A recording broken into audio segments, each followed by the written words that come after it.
My boss stood in front of the entire office and called me useless.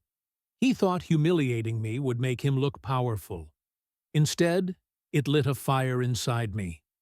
Within a year, I pulled off the ultimate revenge, and I watched his entire company collapse while I walked away with everything he thought I could never have. If you've ever dreamed of watching karma catch up to someone who humiliated you, then hit that like button, subscribe, and buckle up. Because what you're about to hear is one of the most satisfying revenge stories you'll ever come across. My boss stood in front of the entire office and called me useless. He thought humiliating me would make him look powerful. Instead, it lit a fire inside me. Within a year, I pulled off the ultimate revenge, and I watched his entire company collapse while I walked away with everything he thought I could never have. If you've ever dreamed of watching karma catch up to someone who humiliated you, then hit that like button, subscribe, and buckle up. Because what you're about to hear is one of the most satisfying revenge stories you'll ever come across. I had been working at my boss's company for 3 years. It was a mid-sized tech firm specializing in software contracts for corporate clients.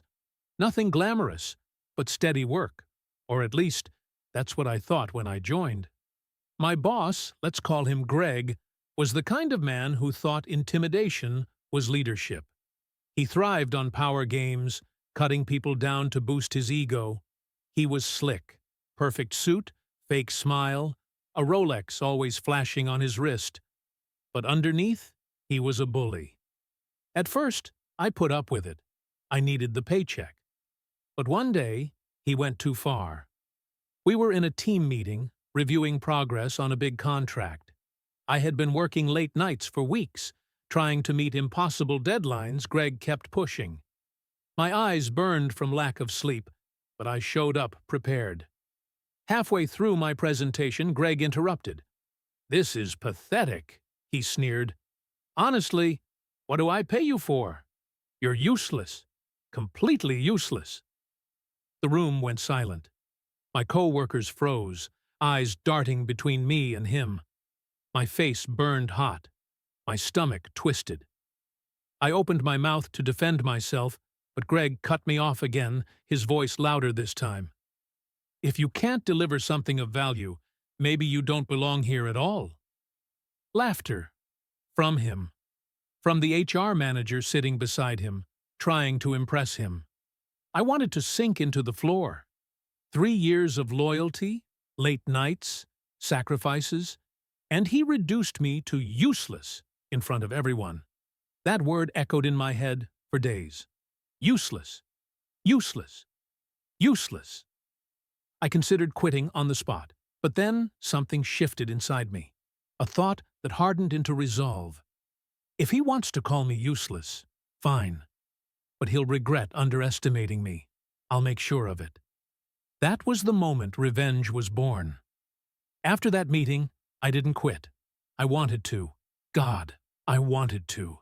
But every time I replayed Greg's words in my head, useless, maybe you don't belong here, the humiliation turned into fuel. Quitting would have meant he won. Staying gave me a chance to play the long game. And so, I started watching.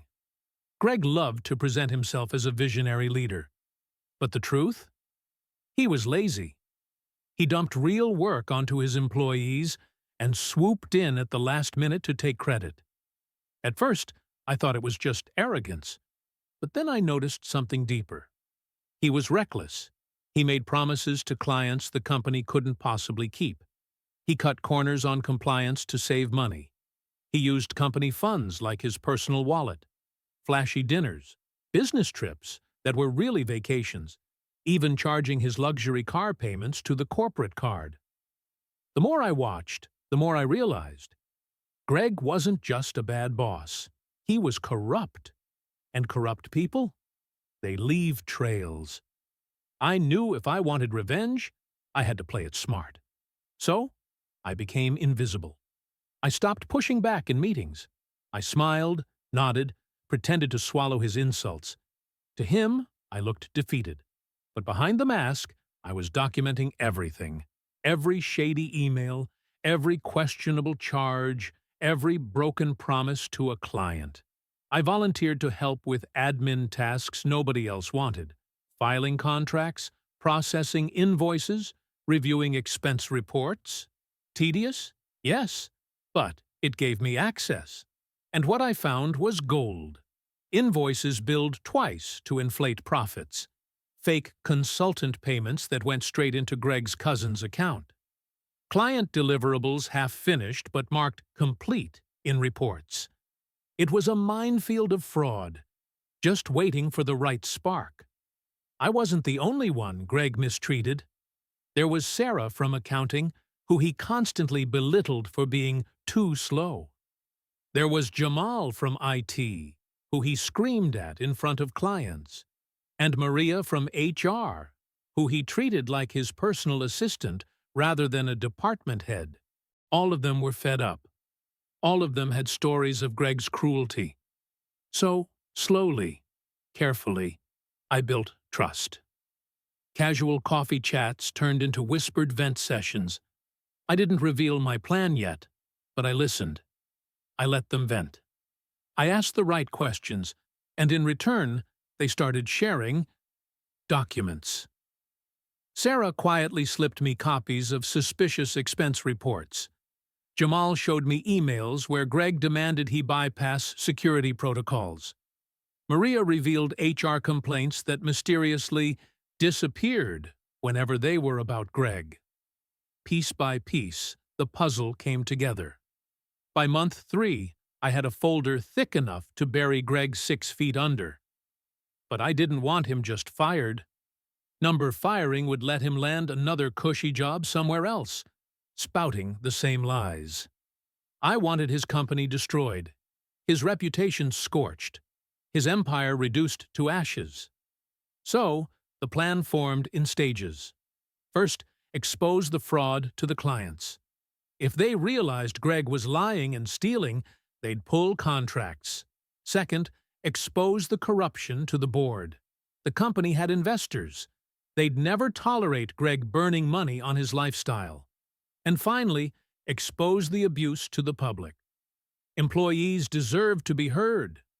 And once the media got hold of Greg's cruelty, his visionary leader image would crumble. It wouldn't be easy. It wouldn't be fast, but it would be devastating. I decided to test the waters with one client, a major contract Greg bragged about constantly. I reached out discreetly, posing it as clarifying deliverables. I carefully worded it so it didn't look like sabotage, just an honest question. Hey, I just want to confirm. Are you satisfied with the software features promised in the contract? Their response nearly made me laugh. What features? Greg told us those were delayed indefinitely. I sent them the section of the signed contract that Greg himself had promised. Their reply came fast. We'll be scheduling a meeting with the board. Thank you for bringing this to our attention.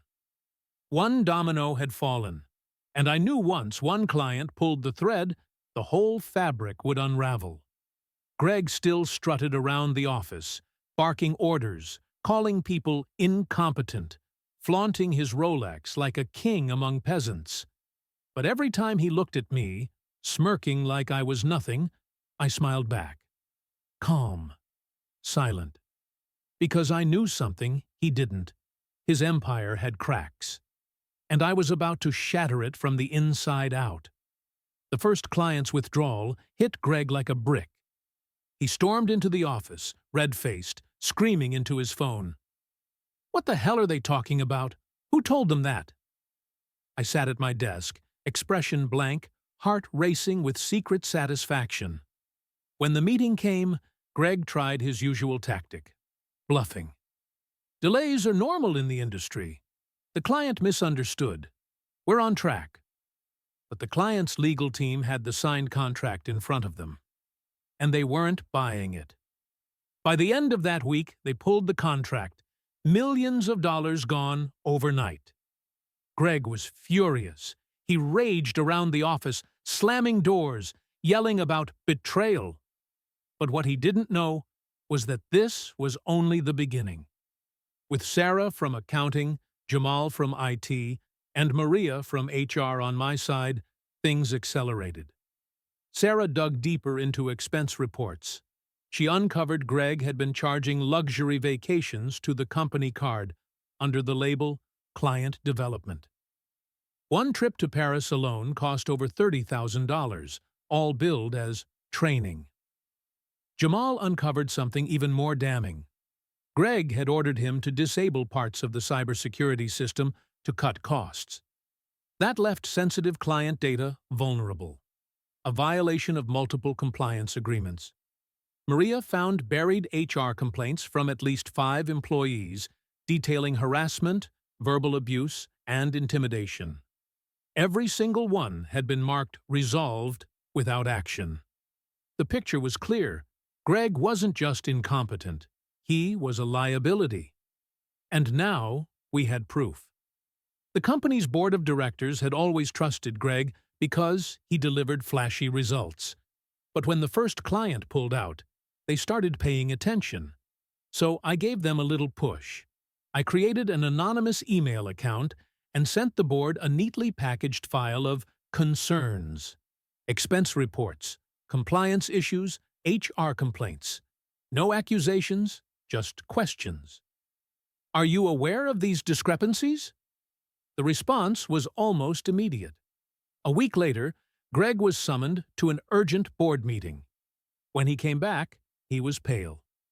He tried to act normal, barking orders at us like usual. But I saw the cracks. His confidence was slipping, and I wasn't done yet. Greg's ego was built on public image. He loved being featured in business magazines, giving interviews about his visionary leadership. So I targeted that too. Through a friend of a friend, I connected with a journalist who covered corporate scandals. I didn't give them everything, not yet. Just enough to pique interest. A few expense reports, a couple of HR complaints, hints of fraud. Keep digging, I told them anonymously, and they did. Within 2 weeks, whispers started circulating online. Nothing concrete yet, just speculation. But I knew Greg, and I knew even rumors would eat at him. Sure enough, he started holding frantic all-hands meetings, trying to rally the staff with speeches about staying strong through adversity. No one clapped, no one believed him. Because behind his back, everyone knew the truth. The ship was sinking. But my favorite moment came one Tuesday morning. Greg strutted into the office, waving his Rolexed wrist, pretending nothing was wrong. He stopped by my desk, sneered, and said loud enough for everyone to hear, "You better hope you're not the dead weight that gets cut when we tighten things up." I looked him straight in the eye, smiled, and said calmly, "Don't worry, Greg. I'm not the one who's about to lose everything." He blinked, confused, but before he could respond, his phone buzzed. The board was calling. Again. And this time, I knew. They weren't just asking questions. By now, every domino was lined up. Clients were furious. The board was suspicious. The media was sniffing around. Employees were united against him. Greg thought he was still in control, but really, he was a king sitting on a crumbling throne. And I was about to give the final push that would send him tumbling off it. The first headline hit like a thunderclap. Corporate scandal. CEO accused of fraud, abuse, and mismanagement. It was Greg's face on the article, his smug grin staring back at the world, next to words that detailed every rotten thing he'd tried to hide. The journalist I had fed with documents? They had gone all in. Expense fraud, harassment complaints, compliance failures, all of it was laid out in painful detail, with sources and anonymous employee testimonies.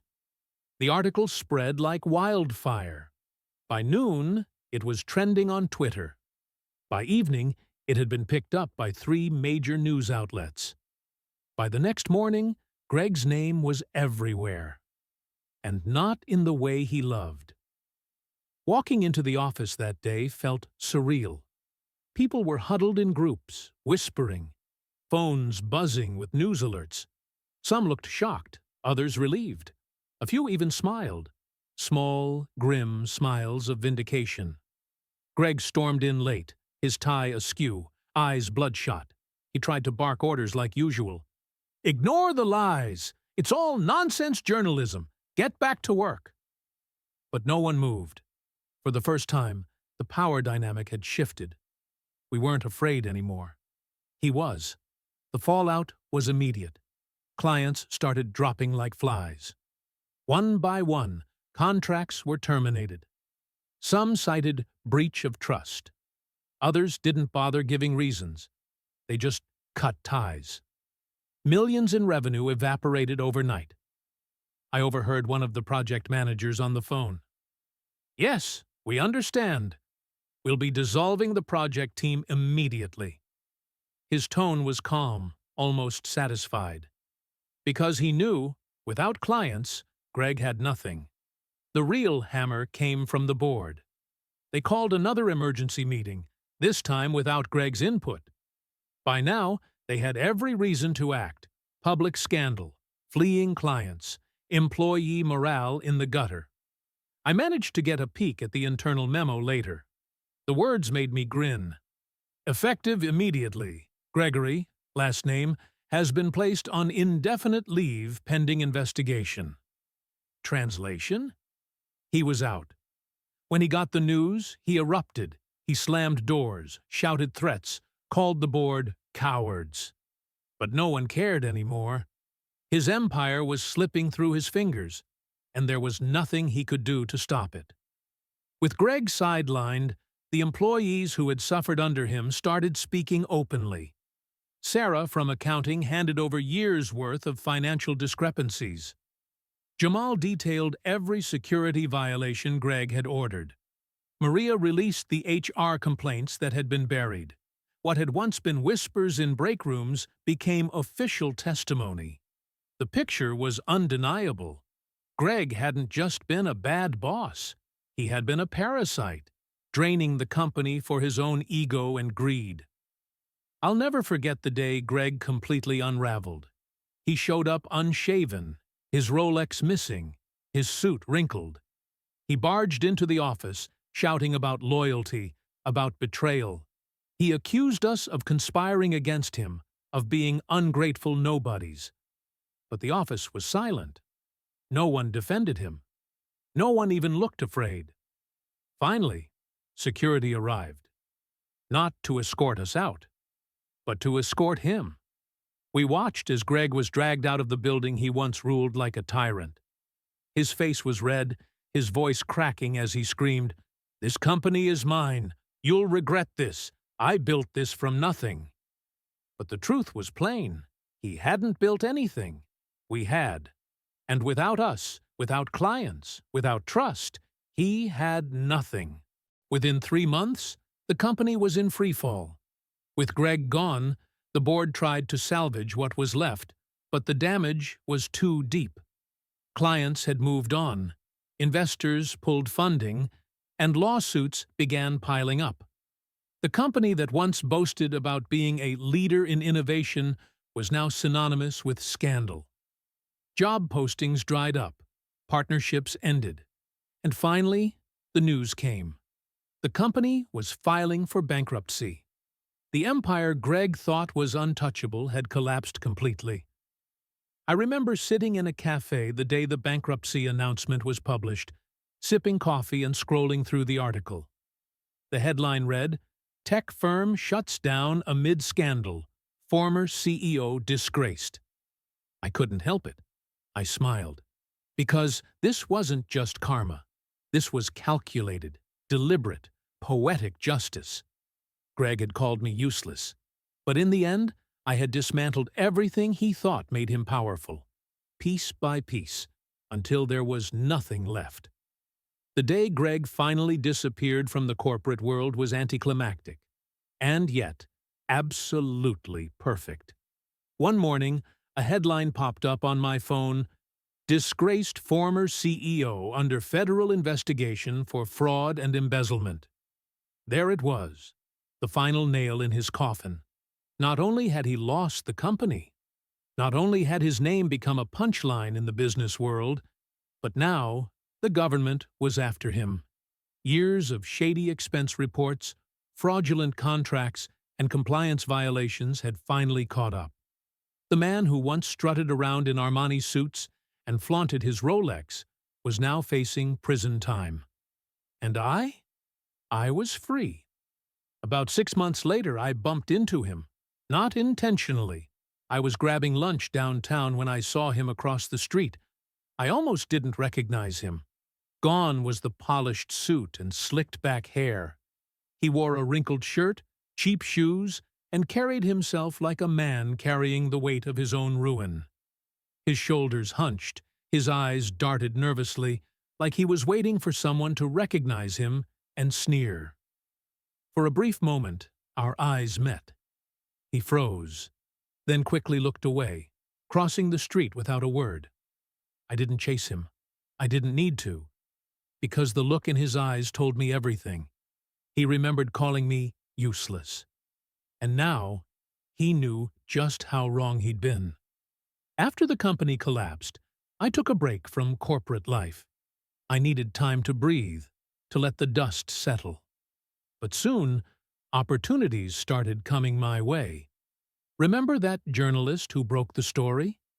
They introduced me to people who wanted to hire someone with my eye for detail, my ability to see through corruption. Ironically, being humiliated as useless had led me to discover my real strength. I was good at exposing the truth. Within a year, I had a new job with a consulting firm that specialized in corporate compliance. This time, I was respected, valued. And best of all, I was working with people who treated me like a human being, not a punching bag. Sometimes I sit back and think about it all. The sleepless nights, the quiet plotting, the thrill of watching Greg's empire crumble piece by piece. Was it worth it? Yes. Not just because Greg got what he deserved, but because I learned something about myself. I wasn't useless. I was resilient, smart, patient, and capable of bringing down a tyrant who thought he was untouchable. Greg believed power came from fear, from intimidation, from belittling others. But real power? Real power comes from persistence, from turning pain into fuel, from refusing to stay silent when someone tries to crush you. The sweetest moment wasn't seeing Greg escorted out by security. It wasn't even the bankruptcy announcement or the federal investigation. It was the quiet moment after it all ended, when I sat alone, smiling to myself, knowing the truth. He had called me useless. But in the end, I had taken everything from him. His reputation, his company, his future. And he never even saw it coming. Revenge doesn't fix everything. It doesn't erase the years of humiliation or the nights I went home feeling worthless. But it gave me closure. It gave me justice. It gave me the satisfaction of knowing that karma isn't just a word. Sometimes, it's a plan you execute piece by piece until the universe finally tips back in your favor. So if anyone ever calls you useless, powerless, or worthless, remember this: the quietest person in the room can still burn down an empire. So tell me in the comments, what's the most satisfying revenge you've ever seen or been a part of? And if this story gave you chills, smash that like button, hit subscribe, and stick around for more incredible Reddit stories just like this one. Because sometimes, justice doesn't come by chance. Sometimes, you have to build it piece by piece.